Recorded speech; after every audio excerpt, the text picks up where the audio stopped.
el otro para otro lado, pues entonces se daña todo lo que es la biomecánica del pie y el movimiento natural de la pisada.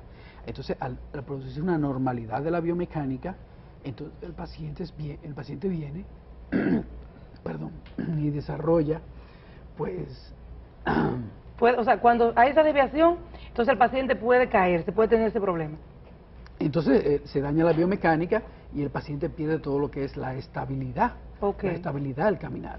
Pero no solamente eso, sino que también produce dolor. Y el dolor es una de las causas principales de que un paciente pueda tener una caída, que pueda tener un accidente.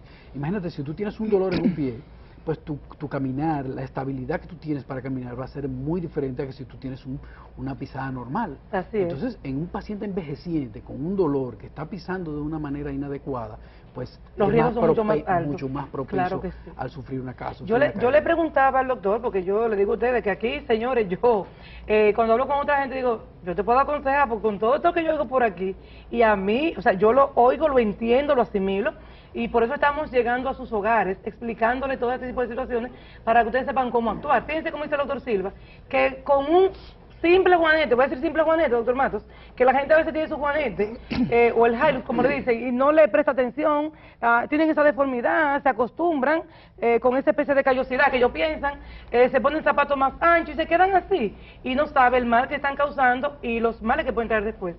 Yo le preguntaba a usted, doctor, y me va a contestar después de las recomendaciones, ¿cómo se dan las caídas?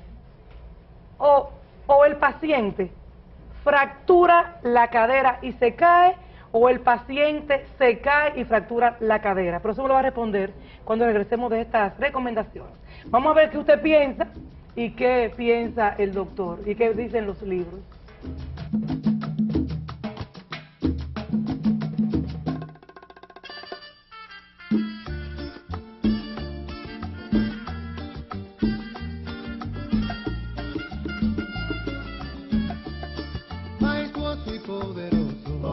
Admirable y siempre digno, exaltado sea tu nombre por los siglos de los siglos, que tú pagaste por mi vida, te ofreciste sacrificio, y no olvide el alma. Te rescata del oscuro mi pastor, es poderoso y majestuoso mi Señor, y bonita canto un son, para que me bendiga.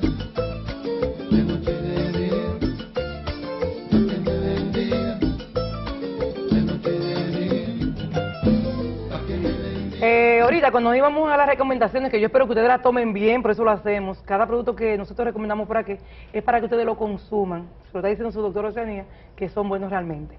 Le preguntaba al doctor Orlando Matos, que es cirujano, traumatólogo, y opera pacientes envejecientes, pero también, o sea, estamos hablando de envejecientes hoy, pero todo tipo de pacientes que hayan tenido una caída y hayan fracturado cadera. Estamos tratando el tema de fracturas esta noche. Yo le preguntaba al doctor que si lo que pasa es que la cadera se fractura y se cae el paciente, o si el paciente se cae y se fractura la cadera. A ver, doctor.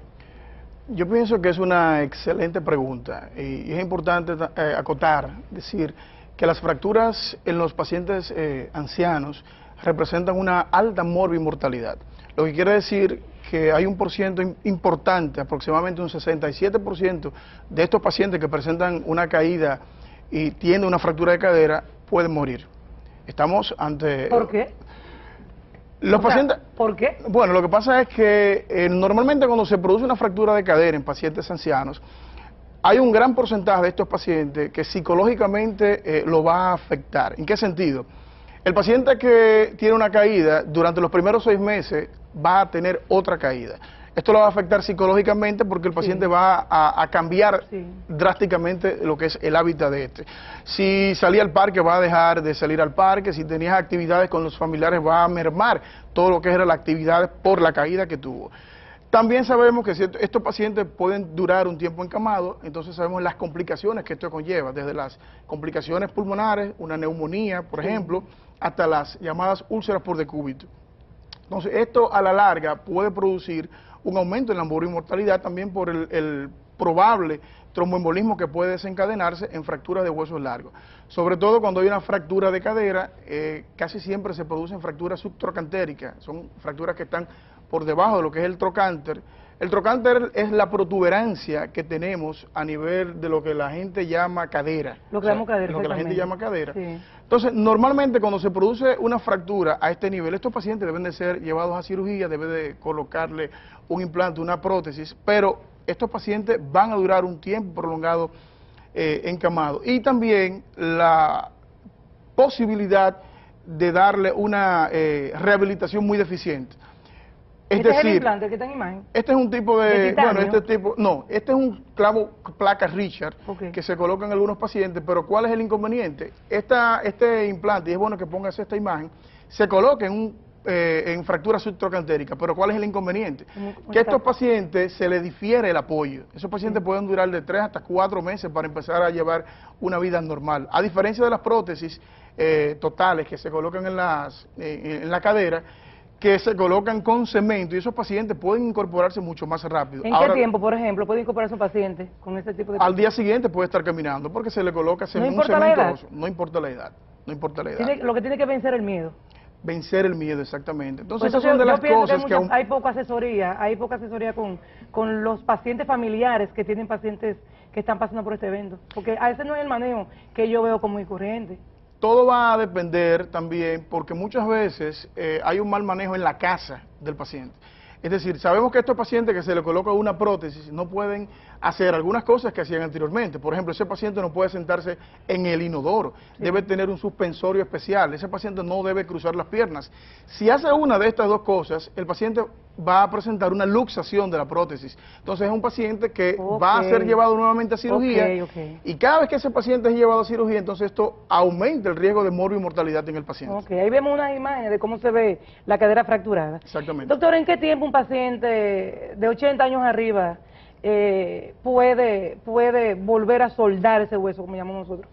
Todo va a depender. Las fracturas de huesos largos, entiéndase el fémur, la cadera, aproximadamente hay un proceso de consolidación de las fracturas que va de 4 a 6 meses.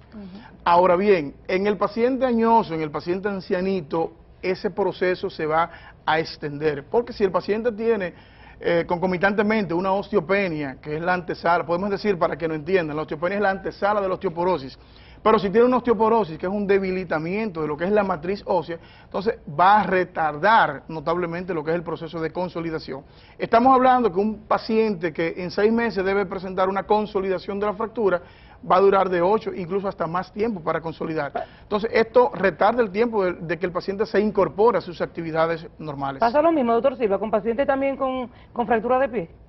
Definitivamente que sí. La osificación del paciente pues va a marcar una gran diferencia en el momento de la curación, pero también otros factores, como por ejemplo el fumar.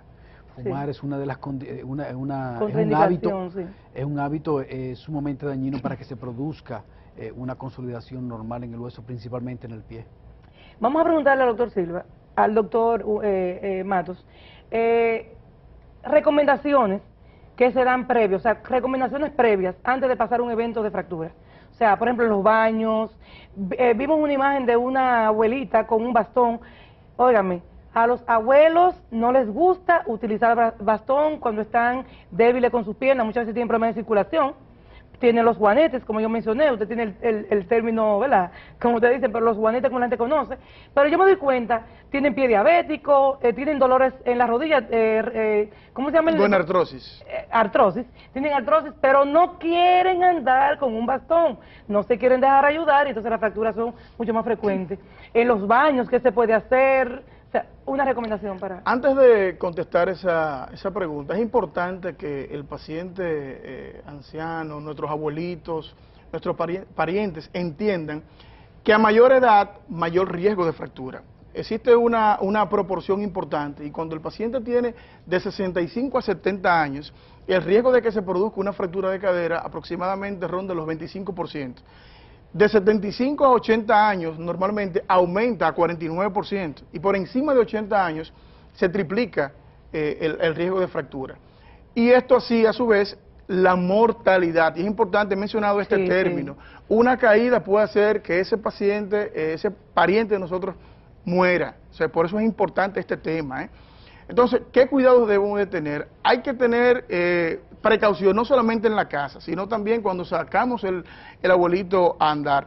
Normalmente vemos en nuestro medio que hay muchos abuelitos que andan solos en la calle, y muchas veces, con el simple hecho de cruzar la calle, el semáforo puede cambiar drásticamente, y eso apresura el paso del ancianito y puede presentar una caída.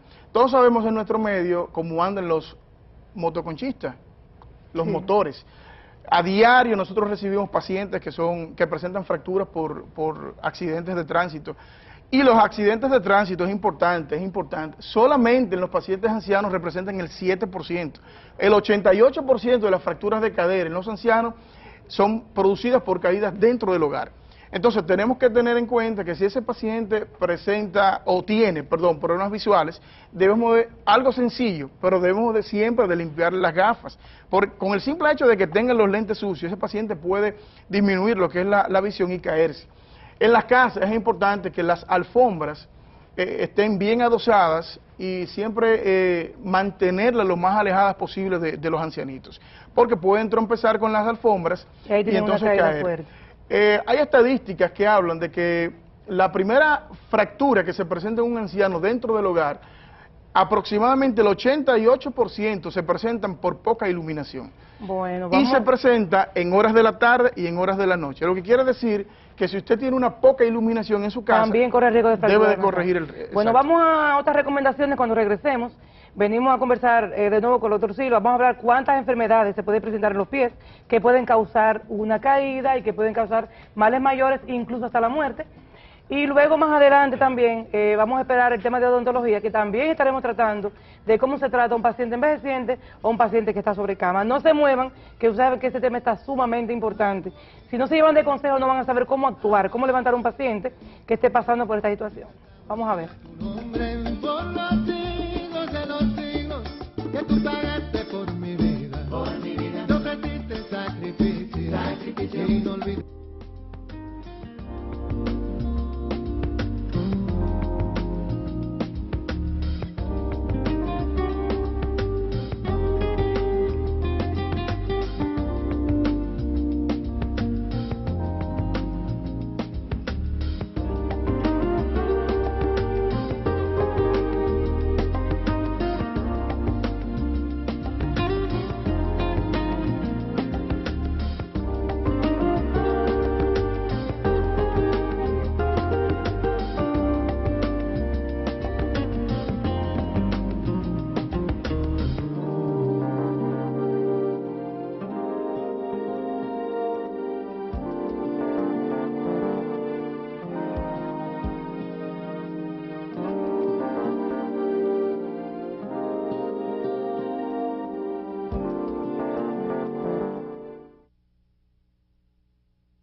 En este tercer bloquecito está integrado el doctor Gustavo Escobar. ¿Cómo estás?